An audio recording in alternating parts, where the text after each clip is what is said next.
I remember that in '90, I got this message. Sorry, this letter. Sorry, not a message. You don't get text message in '90. Smartphones. What the fuck was that? I remember in '90 that I got this letter from Lumet, and he was on. I was in '91 actually, but he was on a world tour. And he wrote me from Australia, and he said, "This is Crocodile Dundee, aka Lumet, aka Matthias Köller. How you doing? CMP, how you doing?" And he's sending me letters all the time actually from this trip.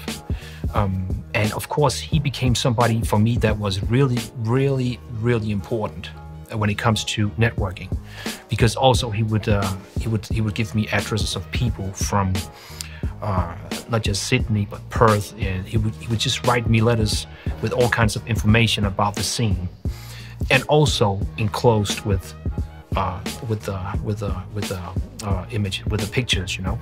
So, and then I felt, you know, with Lumet, I felt that every time that I went somewhere, when I went to Munich, he wasn't around. Then he was in Toronto or somewhere, you know. And if I went to New York, he would be in Australia. I never, you know, it was always hard to get hold of him. He was just really very much around, and he was so much not. I expected him to be so much not like all us, you know, the Danish guys. He was really just trying to conquer the world, but also he was a guy standing up for the culture, still is, a guy who really is concerned about it in a positive way. And very good in networking, and very good in saying, you need to know this guy, you need to see what he's doing or she's doing, and here's the address, here's the telephone number. So he became very important for me. And also for Denmark's first graffiti magazine, the thing that we put together in '89, he was one of the guys who actually was sending us stuff. So of course, Lumet was very important. And as, you know, I was with him recently, and he's coming back here all the time, and yeah, know his family, everybody. So he's a very good guy. As far as I understood from this whole Molotov color names on spray paints is all Lumet's idea. Down to Lumet's idea to bring people together, right? I mean, the thing is, yeah, for sure. Lumet would actually go to these people, to the factories, try to figure out now what is inside that spray can. I mean, before I guess anybody was, he was so excited about, well, you know, they have to improve, and I know how to, you know, how it's needed, you know, how we want it to be. So Lumet was I think very special again, just knocking down doors and just knowing whatever crazy stuff about the spray can, you know, and then gave it to the Molotov guys for sure. But he was the guy who said to me, this is 2000, sorry, in 2000, that you should actually have a CMP brown, a donkerbraun. So when I was just, I thought it was a joke, honestly, but I gave him a sample of, this is the brown that I actually like, almost black, but not really black. And a few months later, the post office guy, he gave me the donkerbraun, CMP donkerbraun, dark brown color. Yes, wow, what is this? But going back in the timeline again, how did you watch Star Wars? Yeah, I mean, was it TV screening or what was it? Actually, it was just I was actually just coming home from football. I remember so clearly. I still had my football gear on, you know, my football boots and all my gear, my football, you know, clothes, and suddenly this Star Wars comes along, and I just forgot all about football, honestly. And I dropped out of football, this football club, the local club. I stopped playing football. I couldn't think about anything but this whole culture, hip-hop culture. But graffiti became, obviously, that was my thing. Yeah, it was like overnight, I forgot all about whatever I was doing before. You was also dancing? Yeah. You know, the thing is that the older guys told me, if you want to be cool, you gotta be a break boy. You gotta do the breaking, and you gotta do the graffiti writing as well at the same time. You have to be both. So that's what I did, because the older guys told me, breaking and graffiti writing. That's what you do. So that's what I did. What was the names you wrote? I mean, as far as I can see, people just wrote like King, Cool, Rap, stuff like that. My name, my first name was one of my first names actually was Flex. Didn't make any kind of sense. Then it became Bros. Didn't make any kind of sense, And I had Res 03. I was living in number 3 at that time with my parents, so 3. But that is still Res 03. It wasn't really making any kind of sense. So it wasn't until '86 that I picked up on my name Cmp One, and I stuck to that ever since. How much competition was in everything you did back then? The early years, there was a lot of competition, and you could actually, if there was every Friday in this place, Naestved, there would be for about a year time, there would be like a little disco in the middle of this little town, and every Friday there would be these dances, and there would be guys trying to be cool with something on the jacket, some letters or something, and that would go on for like almost a year, and it was all about competition for sure, to try to improve yourself for next Friday. Improve yourself for next Friday, and so on. But again, by I would say 86, competition wasn't really. Again, the agenda just became another. It was different from the capital. We needed more unity actually, and then we made our plan actually worked. So by 89 to 90, the scene really became strong here, and also the competition came back into the game again. By 90, 91, it was full on cruise. It was who's the best. But from 86 to 88, it wasn't so much about me. It wasn't so much about. I wasn't concerned about my next outline, so to speak. I was concerned about the culture. What's your connection to New York? Looking at all your artworks. Yeah. What is this between you and New York? Oh God, man, that's. Oh man, that's man, that. Let's give it a different question before, and we can talk about it later. Right. But when was the first time you went to New York? Actually, it wasn't until '92, and I think because of the fact that I met some people in Germany who said that I had to come to Munich. This guy calls me up. It was Sepster actually. He calls me up one day. He says that you have to go. You have to come to Munich because I'm doing this big jam. And at that time, people would actually go. If people did something big in another country or next whatever city, people they would go. People they would support. So even though Munich was a long train ride, it was. We decided to go. There was a whole, there was maybe, 15 Danish graffiti writers from especially Copenhagen and some other cities and Naestved as well, going to Munich. And I just met Wayne there, Wayne from New York, and he said, man, you gotta come visit me. So next year I visited him. It was always somebody says hello, and we had to go to New York. And I think that trying to answer the question right would be that because of the fact that the first 24 hours in New York was so it was so crazy. Okay, it was just crazy for us to come from where we're from, and then somebody drives us to the South Bronx. The first night, they put us in the South Bronx. 3 white guys, Spin 05, Sweat and I, and we just standing there. And we just experienced within the first 24 hours a lot of crazy things, good things really, and they were really cool to us because we came from Europe, and still, even though people came before us, for sure there were many people who came before, but they were still really excited about when Europeans came. So we just had an amazing time, and also actually I just like history. I'm just one of these guys who actually like history. And I love history, and all I do. Everything you see here is a tribute to the scene. It's a tribute to the guys who came before me. That's what it is, because of the fact that because of them, you know, that actually, because of what they created, my youth became, you know, much better. That's for sure. That's my feelings to New York for sure.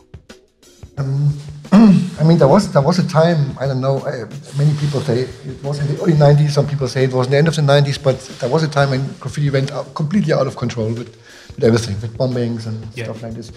Well, when was it for you when you realized, okay, this is not just... I think about I would say about 2000. I wasn't really, I'm not sure that I really got it. I mean, that I really understood how crazy it was developing. But maybe late 90s for sure. But in 2000, 2001 and 2 were just, okay, this is a bigger thing. Actually, people are selling canvases. People actually are making a lot of money out of this. And I wasn't really used to that thought. For me, it was this a little, really? Are they gonna, you know, because in the time where I'm from, it was, nobody wanted graffiti. The only interest they had in graffiti was, we don't want it. That was the only interest that actually had. We don't need it, we don't want it, we don't like it at all. So just, you know, don't give us graffiti. And then suddenly when the whole society changed, you know, turns around and they actually ask for it, that was quite an, you know, that was hard to deal with for me to understand that now people are asking for this, for our movement, for our, you know, whatever we do on the walls, in the streets. Now they want it in some kind of a gallery. That was pretty wild. When you look at graffiti now, it's more or less, I mean, it's of course always a point of how you, it all depends a little bit on the point you look at it, but the connection to hip hop is very, very low. Yeah, now. Compared to back in the days when you started. Sure. How do you feel about it now? Because it still looks like, you know, you have this, you know, this hip hop kind of thing in your work, in your art, right? Yeah, I know. Yeah, I'm not sure. I mean, maybe actually, to be honest, again, it feels strange for me because the love for the hip hop culture, the original mind frame of hip hop culture, the way that it was presented to us, is still all my work is based on that. You know, the peace, love, unity, and having fun. And again, the history and studying the history from the 60s to the 70s. I study it even now, and I always study it and I always will. I want to know more about the history. So for me to see it's going somewhere else is okay with me, but I couldn't go. I'm still so much grounded probably in hip hop culture. It's not that I'm dancing every day. It's not that I'm listening to rap music every day. I'm not trying to MC myself. I'm not DJing, but all I do is connected to that somehow. So when I see somebody doing, you know, other styles, whatever, I feel like, you know, wow. But it's not. I couldn't do it. I have my path, you know, and it comes from the New York for sure era. The persons that are on your art, the boys and girls, who is this? I mean, is this just some fantasy figures or? Yeah, it is actually, and then again, it's all of us, just in that guy, because all of us wanted to eventually, at some time, we wanted to be on that platform, waiting for the train. So it's all of us in a way. It's for sure it's me, and it's my friends, and it's you and it's Lars, and it's you and it's you. And all of us, you know, especially maybe the European guys, wanted to. Okay, how was it back in '72? you know, how was it back then, or how was it in '82 when they filmed Star Wars? You know, or how was it in? So it's all of us in that character for sure. Can you tell me a little bit about Sweat? Yeah. Who's it's your partner, right? Yeah. I mean, can you explain us? Trying to be as short as possible, for sure. But not. I'll do it. You don't have to run. But who's Sweat? Sweat is for sure. He's one of a kind, no doubt whatsoever. Not because he's my friend, but he is one of a kind. And not so long ago, actually, maybe a few years ago, one day actually, I finally. Now I know what it's about with Sweat. He's painting as if he's a music guy. He's actually a jazz musician or funk, whatever. He's on a, saxophone, or, there's so much music in what he's doing. If you look at it, when he's painting, it's almost performance, but he's not trying to perform. He's a shy guy in a way, but it's like watching a show when he's painting, and I've watched it I've seen it for decades now. But he's one of a kind, and he's super engaged. He's so passionate, and of course I take it and I give it back to him, and he takes it and gives it back to me. So I would say he's the perfect partner you could ever have, for sure. He's gonna push you in the right direction, for sure.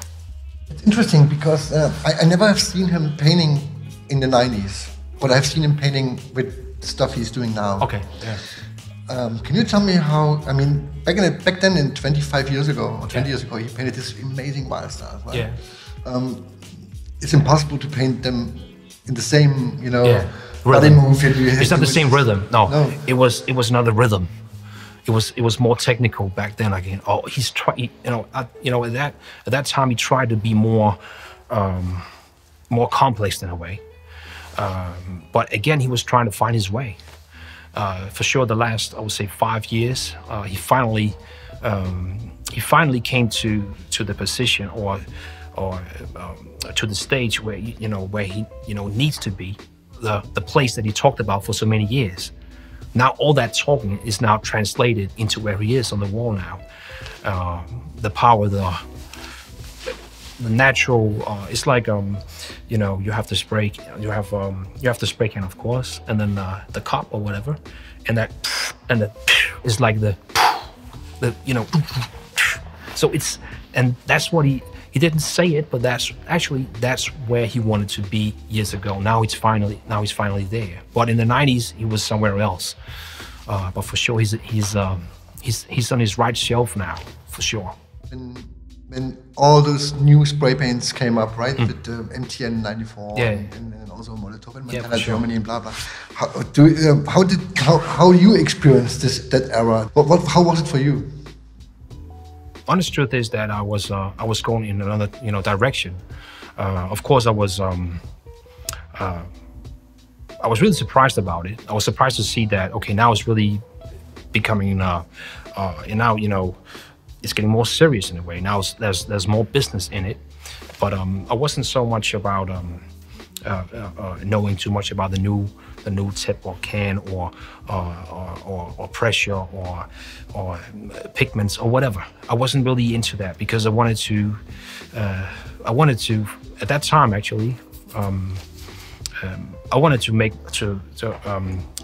my pieces look more like sketches and more like like charcoal or like markers on the walls. So I wanted my spray paint to look a little, a bit more messy, And now you have these brands trying to make it more clean or more power and more, all these effects. I wasn't so much about the effects. I was more trying to get back to how it actually looks on the paper when you just do the first lines like a sketch. So my path would be try to make it look like a sketch on the wall. So I wasn't so much into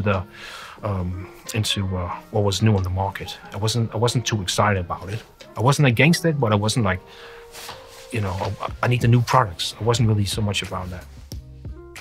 So you can say that the old piece painted in New York with some standard cap and old raster looks better to you than... In a way. I mean, the energy, of course, the energy I love. And also when we went to New York and just whatever we could find, we would just use. We would just, whatever, whatever, we just used it. And we just loved it, the fact that we actually made it, that we did it. And for sure, it has some, I believe it has some energy. Just that raw, the original whatever, spray can and the tip and so on. It has something. It has a flavor of its own in a way. Do you think that graffiti slash art from the streets needs an history telling? I do. I think it's so important. I think this whole story is something for even my kids to know. I have kids now, so I mean, I want them, I need them to know the right, the right story, because it's still very young. Actually, it's a very young art form in a way. I mean, these legends, the first ones, most of them are actually still here. So it needs, it's really important that somebody tells the story right, for sure. How do you feel? I mean, we have seen this murals in the city. How do you feel about this ongoing mural movement? It's still going more and more and more. How do you feel about that? I mean, we have different opinions on that. Yeah. What do you feel? I mean, I have, here locally, I don't have any kind of problems with it, because truth is that I run it together with Naestved, and also the community that I work for also owns the project. So here I have a chance to actually to make sure that, in my opinion, that it goes in the right direction. So for me here, because of this concept that we have a pretty strong concept. I find it to be very, very cool, and it's actually it's standing on the shoulders, you can say, on the story, the local story. I mean, it's based on it's built on a local graffiti culture. If it wasn't for a local graffiti, really graffiti culture, these murals wouldn't be here, because all the artists that we have invited, they come from that culture. Graffiti first. It was graffiti first. They have to be, before they became designers or artists or painters or muralists or whatever they want to call themselves, street artists even, they come out of graffiti culture. And we knew them and we followed them before these murals even came around. So it depends on the concept. It depends on the concept. But if these projects have the right story, the right concept, I think it's pretty cool. But you have to be careful again. You have to be careful how much you try to how much space you try to take of the city. You have to be really careful about it. But here locally, it's like a family, honestly. I must say, maybe that's wrong, I don't know. But here's like a family of artists who came out of this, like a European union of graffiti writers who know each other in a way, who follow each other, who can say good for the next guy. That's why we have from Easy B to Oscar Mears to Atatose to Lumit, it's a group of people who come from the same background. We missed that. We really need to talk about Siggy. So let's start from the beginning. When and how you met Siggy? The way that we met or there was again, it was actually Spin 05. He told me that he was on his way skiing somewhere, and he actually passed going through Switzerland, actually Basel. And he said he was looking out and he just saw pieces all over on that concrete. So he comes back and he tells me that we need to go down there. We need to go down there. That must be a crazy scene now that there's pieces all over for miles and miles on that concrete in Basel. So we just went there a few months later, and we just walked around. It was in '94, and we just had we didn't have any idea where to find Adair, other than somebody actually gives us a telephone number from another magazine, somebody who knew him somewhere from, I don't know, but we had a telephone number, I guess. We did. And we did a piece at the Basel, at the canal. It was actually called the canal. And just before we tried to call him up, he never took the phone. He never picked it up. And just before going to Zurich, I was like, okay, let's try it one more time. Went back to the phone booth and tried to call him up again. And he said, Siggy. And hello, this is Cmp and Spin. We're from Denmark. I know the name, Cmp Spin. I'll be there at the Hauptbahnhof in 5 minutes. So he comes along with and it was there, and it even said there on the as far as I remember on his car, the wild side. And he just jumps out and hello, how you doing? Long hair, looking like so much not what I expected in a way. And it didn't take me more than maybe 30 seconds to know that this is the guy that I need to know more about. But it was in '94. I met him in '94. So then you came back time by time and visited him, or how? There's no other place that I went. It became a strong friendship, as far as I know, right? Yeah, I was. I mean, I could just tell that this guy he's just a special guy. He's got some other visions for sure. He's got some some special things, and just the first night that we talked all night and just experienced some new things about graffiti. Some other okay things I didn't hear from anybody, but Dare was just he was just a different guy, and he dared to be that different guy for sure, and also speaking of the art, he had another plan, you might say, and he was a very strong character for sure, and his style was really strong as well. So I just went back to Denmark and I said to Sved that as a guy you need to meet Dare. He's one of a kind for sure. So we went back to Basel, and and there's no other place that I visited more because of Dare than Basel. We went back so many times, and he came here many times. Lectures he did here as well, and pieces on the walls, whatever. And because of Dare, if it wasn't for Dare, he was the kind of guy that he would stand up for the culture. He would actually stand up for the culture, even on TV. He would do things that nobody would ever think of. I mean, in order for trying to serve it, he became like somebody who actually did good for the culture. And if somebody was trying to talk down the culture, he would try to explain to that individual. So he was somebody that he could actually, and also in the name of networking, he would actually put people together, and he always did. He always put people together. Man, he was he was a very special guy. He was a very special guy with new ideas. If I'm not wrong, you have been on that show in Hamburg. Yeah, urban discipline. Yes, because of Dan. I mean, I knew Mirko before. I met him actually before meeting Dare. I met him somewhere in Cologne. Actually, I met him in '93, Mirko. But it was Dare who was the guy who said you have to be taking part in urban discipline. Again, Dare he was a very special guy for me, very important for me. And when you look at who was at urban discipline, like Banksy and Oscar Mears was there, and look at all these guys. You look at everyone now. Yeah, I mean, everyone learned his lesson maybe over there and did his first steps at that show, maybe. I think so.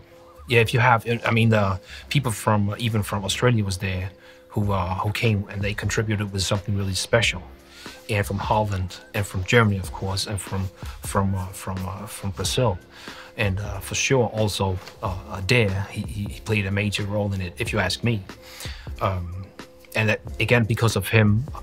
Probably it was him who said that you need to have your space in that exhibition, Urban Discipline, in 2002. It was for me very good experience. But that was more than 10 years after you went off the wall and started painting your first canvases, or when was this? Sorry, 95. It was. Actually, it was Dare who made me think more, trying to tell your story on the canvas. And he took me to some art stores in Switzerland, and he showed me some other materials. And you can even try brushes. What's wrong with brushes? It's not going to take away any kind of flavor or the storytelling. It's not going to get bad or anything if you use brushes or some markers or whatever. So Dare, he definitely he was a big inspiration for me to think differently. And but 95 for me would be the year that I started to do more. I did canvases before, but I was okay. Now let's think more about this this material, this media. You started also to have like a little studio and trying to realize, okay. Yeah.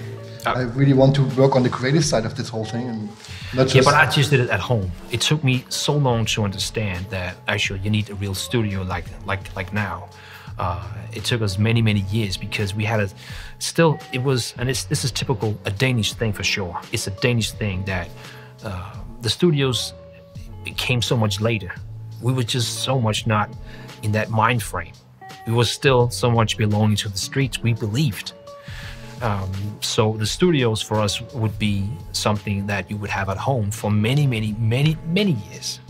It took us so many years to have a place that you could call a studio, really. So when I did the thing for Urban Discipline, I did it in the basement, you know, with the bicycles, you know, bikes all over. I did it honestly, and I did it with airbrush, you know, in a basement and with bad lighting and so on. So it took me a long time to get there. This is my very last question. Yeah, right.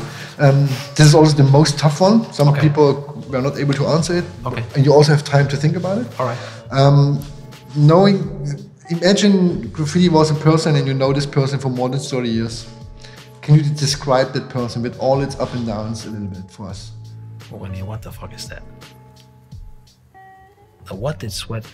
How did he answer that question? I'm thinking.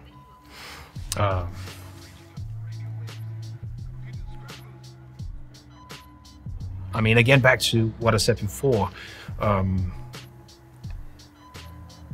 I mean, without the graffitis, maybe this is a cliche, big cliche.